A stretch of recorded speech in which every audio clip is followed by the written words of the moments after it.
আসসালামু আলাইকুম, সবাই কেমন আছেন? আশা করি সকলে ভালো আছেন। আজ আমরা কয়েকটি প্রশ্ন দেখব সাধারণ জ্ঞান। আমার পেজটির পক্ষ থেকে বা ইউটিউব চ্যানেলের পক্ষ থেকে বা আমার ফেসবুক প্রোফাইলের পক্ষ থেকে আপনাদের সকলকে জানাই স্বাগতম। সূর্যকন্যা বলা হয় তুলা গাছকে। ভাওয়াল বনাঞ্চল অবস্থিত গাজীপুর জেলায়। বন গবেষণা কেন্দ্র অবস্থিত চট্টগ্রাম জেলায়। নেপিয়ার হলো উন্নত জাতের ঘাস,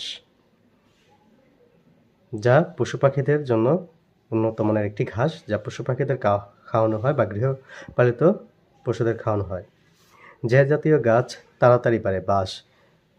দেশে যত ধরনের বাঁশ জাতীয় গাছ আছে সেগুলো অন্যান্য জাতীয় গাছের চেয়ে অতি দ্রুত বাড়ে।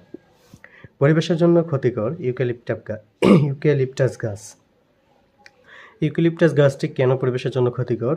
এটি যদি বাড়ির আশেপাশে লাগানো হয় তাহলে তার যে শিকড় বা মূল রয়েছে সেগুলো পানি শোষণ করে নেয় অতিরিক্ত, যার ফলে ওই বাড়ির আঙিনায় বা বাড়ির মাটির নিচে পানি স্বল্পতা দেখা দেয়।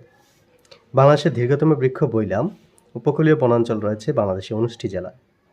পরিবেশ নীতি ঘোষণা করা হয় 1992 সালে।